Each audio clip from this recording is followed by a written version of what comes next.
पिछले वीडियो में हमने सभी एग्जाम्पल्स को डिटेल में रीड किया और साथ ही नियमों के बारे में भी जाना। तो अब बारी है एक्सरसाइज को सॉल्व करने की। आज हम सिंपल पास्ट टेंस के सभी पॉजिटिव सेंटेंसेस की पैसिव वॉइस को समझेंगे।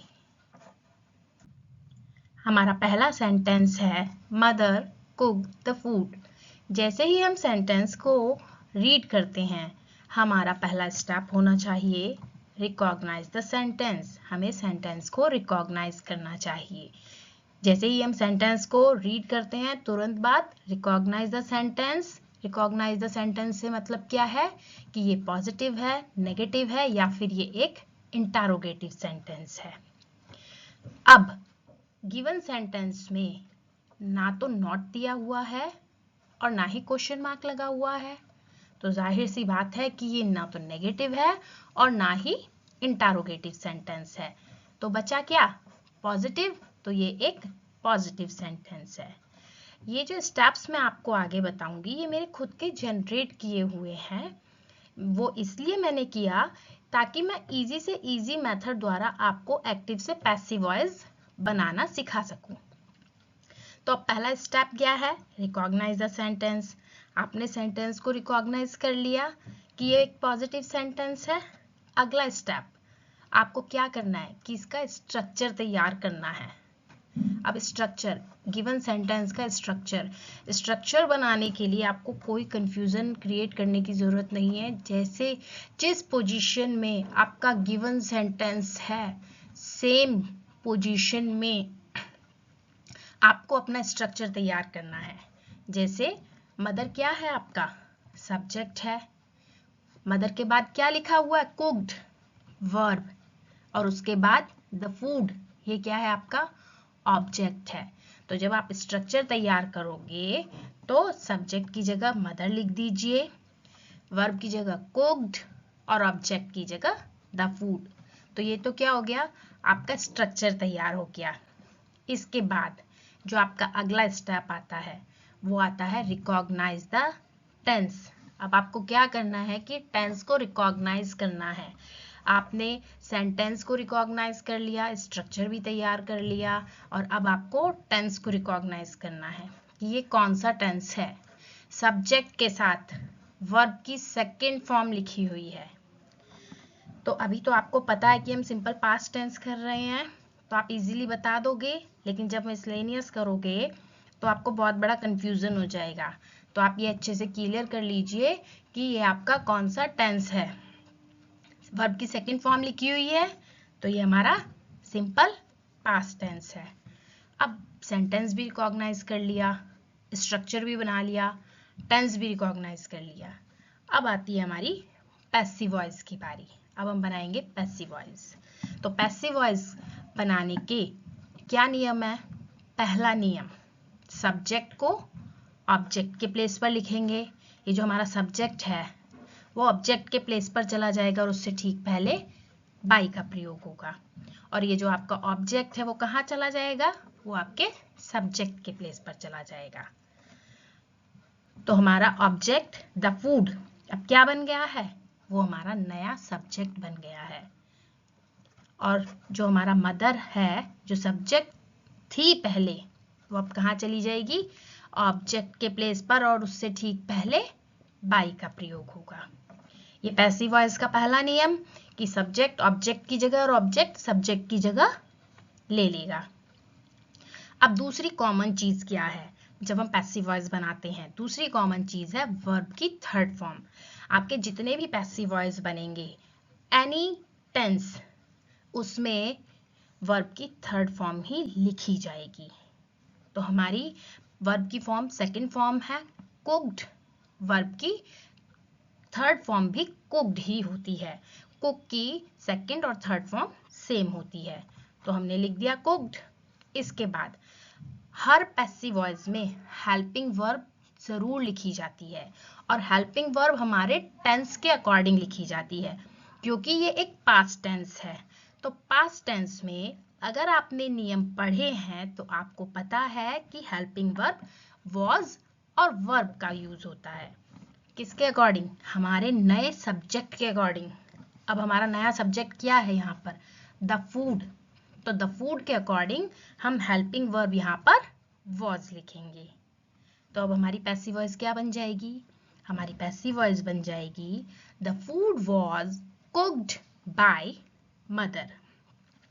अब ये जो सारी चीजें मैंने आपको इतनी डिटेल में और स्टेप वाइज बताई हैं, ये एग्जाम्स में जाकर आपको पेपर पे नहीं बनानी है, अपने माइंड में विद इन सेकंड से पहले ये सारी चीजें तैयार करनी है।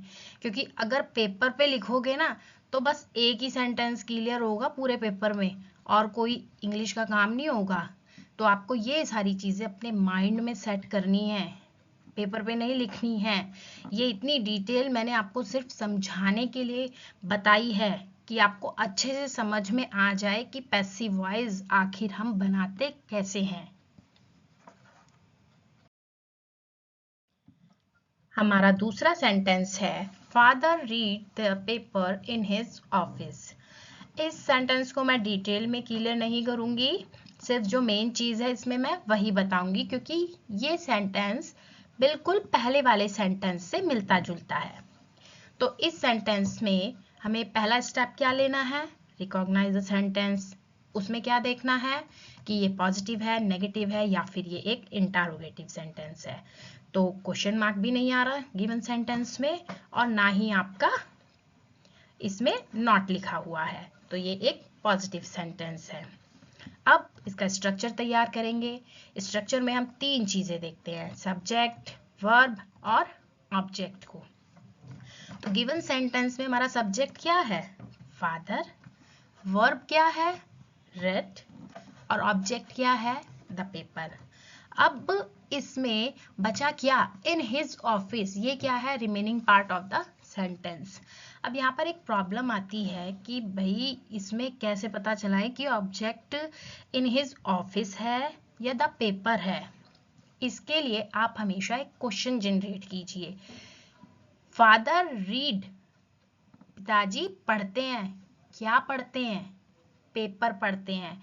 जब आपको इस क्या का आंसर मिल जाए कि क्या पढ़ते हैं, कैसे करते हैं, तो वही आपका ऑब्जेक्ट होता है। तो आपको क्लियर हो गया कि ऑब्जेक्ट कैसे फाइंड करना है। इन हिज ऑफिस, पिताजी पढ़ते हैं, कहाँ पढ़ते हैं नहीं, क्या पढ़ते हैं। जब आपको क्या का आंसर मिले जिस शब्द से, तो वो आपका ऑब्जेक्ट है। अब आपका स्ट्रक्चर बन गया। अब हमने क्या करना है, हमें रिकॉग्नाइज द टेंस करना है। फादर के साथ ये वर्ब की फर्स्ट फॉर्म नहीं है, ये वर्ब की सेकंड फॉर्म है, रेड। अब ये पूछो कि मुझे कैसे पता, क्यों, क्योंकि सिंपल पास्ट टेंस में भी सिंपल पास्ट टेंस में वर्ब की सेकंड फॉर्म आती है, लेकिन ये रीड, इसकी तो तीनों फॉर्म एक सी होती हैं। अब देखो जो सिंपल प्रेजेंट टेंस है उसमें फादर यानी कि सिंगुलर के साथ वर्ब की फर्स्ट फॉर्म में एस या ईएस लगा होता है। अब फादर सिंगुलर के साथ एस या ईएस तो इस सेंटेंस में लगा नहीं हुआ, तो ये वर्ब की सेकंड फॉर्म है। बच्चों देखो, पैसिव वॉइस बनाने से पहले आपको सारे सेंटेंसेस के रूल्स अच्छे से क्लियर होने चाहिए। जो लोग ये बोलते हैं ना कि विदाउट रूल्स टेंसेस के मैं आपको पैसिव वॉइस सिखा दूंगा, वो गलत कहते हैं। हर चीज स्टेप वाइज चलती है। तो यहाँ पर पहले आपको पैसिव वॉइस, एक्टिव वॉइस के सारे सेंटेंसेस के सारे टेंसेस के रूल्स पता होने चाहिए। उसके बाद आप पैसिव वॉइस इजीली बना दोगे। तो फादर रीड, हमें पता चल गया कि ये वर्ब की सेकंड फॉर्म है, क्योंकि इसमें एस या ईएस तो लगा नहीं हुआ, जो ये सिंपल प्रेजेंट टेंस होता, तो ये क्या है, फादर रेड। तो हमने टेंस को रिकॉग्नाइज कर लिया, ये हो गया हमारा simple past tense. Passive voice बनाएंगे, फर्स्ट स्टेप से सेम है, सब्जेक्ट ऑब्जेक्ट की जगह, ऑब्जेक्ट सब्जेक्ट की जगह। ऑब्जेक्ट था हमारा द पेपर और सब्जेक्ट हमारा फादर, फादर से ठीक पहले भाई लगा दिया। देन वर्ब की third form read, read, read. Read की जो सेकंड और थर्ड फॉर्म होती है वो सेम होती है, सिर्फ प्रोनाउंसिएशन थोड़ी डिफरेंट होती है। सेकेंड और थर्ड फॉर्म में हम उसको रीड ना पढ़ के रेड पढ़ते हैं। तो यहाँ पर वर्ब की थर्ड फॉर्म रेड लिखी जाएगी। इसके बाद हेल्पिंग वर्ब का प्रयोग करना है। पैसिव वॉइस में हेल्पिंग वर्ब का प्रयोग होता है तो वो हमारे टेंस के अकॉर्डिंग होगा। सिंपल पास्ट टेंस में हम वॉज और वर का प्रयोग करते हैं, तो हमारे सब्जेक्ट के अकॉर्डिंग सब्जेक्ट द पेपर जो कि सिंगुलर है वॉज का प्रयोग करेंगे। तो हमारा पैसिव वॉइस बन जाएगा the paper was red bye father in his office. अब इस सेंटेंस में बच्चों एक चीज देखो कि इन हिज ऑफिस, ये जो remaining part of the sentence है ये आपका रीड के बाद यानी बाई से पहले भी लिखा जा सकता है और बाई के बाद भी लिखा जा सकता है। तो इसका कोई पर्टिकुलर रूल नहीं है कि ये फादर के बाद ही लिखा जाना है, बाई के बाद ही लिखा जाना है, ये उससे पहले भी आ सकता है। जैसे आपको सुटेबल हो आप वैसे लिख सकते हो। हमारा तीसरा सेंटेंस है they said their prayer in the church. तो सबसे पहले recognise the sentence, positive, negative, interrogative, और देन उसके बाद स्ट्रक्चर तैयार करना है। स्ट्रक्चर में हम तीन चीजें देखते हैं, सब्जेक्ट, वर्ब और ऑब्जेक्ट। सब्जेक्ट क्या है गिवन सेंटेंस में? दे। वर्ब क्या है आपकी? सेड। और ऑब्जेक्ट क्या है आपका? Their prayer. और ये क्या है? In the church. ये आपका remaining part of the sentence है। इसको मैं remaining part of the sentence इसलिए कह रही हूँ क्योंकि अभी हम सब्जेक्ट प्रेडिकेट नहीं पढ़ रहे हैं, जो मैं इसको पर्टिकुलर नाम दूं तो इसका जो रियल नेम है आप फिलहाल इसको remaining part of the sentence ही रहने दीजिए, ठीक है। अभी हमें सिर्फ स्ट्रक्चर में तीन ही चीजें चाहिए, सब्जेक्ट, वर्ब और ऑब्जेक्ट, वो तीनों हमको मिल गई हैं। अब recognise the tense, tense recognise किया। दे के बाद सेड लिखा हुआ है, सेड से की सेकंड फॉर्म है, तो वर्ब की second form simple past tense में आती है। अब इतनी चीजें हमें क्लियर हो गई, अब हम इसका पैसिव वॉइस बनाएंगे। पैसिव वॉइस में जल्दी से बताइए कैसे बनाएंगे? हाँ जी, सब्जेक्ट को ऑब्जेक्ट की जगह और ऑब्जेक्ट को सब्जेक्ट की जगह लिखेंगे। तो हमारा ऑब्जेक्ट है द प्रेयर, तो द प्रेयर को सब्जेक्ट की जगह और सब्जेक्ट को जब ऑब्जेक्ट की जगह लिखेंगे तो वो क्या हो जाएगा? देम हो जाएगा। अब इस चीज को ध्यान से देखो, आपको वीडियो के शुरू में रूल्स के तुरंत बाद एक कन्वर्जन चार्ट दिया हुआ है, उसमें आपको बताया हुआ है कि जितने भी ये निम्न प्रोनाउन हैं जब वे ऑब्जेक्ट के प्लेस पर जाते हैं तो वो किस प्रकार चेंज होते हैं। तो ये दे क्या है? दे आपका प्रोनाउन है, तो जब वो ऑब्जेक्ट के प्लेस पर गया तो उसका देम हो गया और उससे ठीक पहले हमने बाई का प्रयोग किया। अब हम क्या देखेंगे? वर्ब की थर्ड फॉर्म।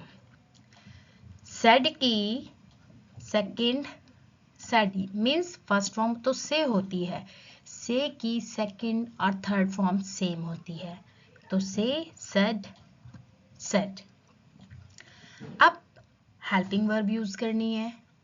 हेल्पिंग वर्ब हम अपने नए सब्जेक्ट के अकॉर्डिंग करते हैं। हमारा नया सब्जेक्ट है द प्रेयर, तो द प्रेयर के अकॉर्डिंग हम यहाँ पर वॉज लगाएंगे, तो हमारी पैसिव वॉइस बन जाएगी their prayer was said by them in the church. उम्मीद है आपको सारे सेंटेंसेस अच्छे से क्लियर हो गए होंगे। फिर भी आपको अगर कोई डाउट रह जाता है तो आप कमेंट्स करके मुझे पूछ सकते हैं।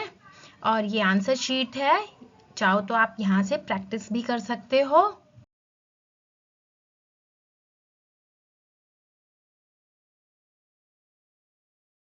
Like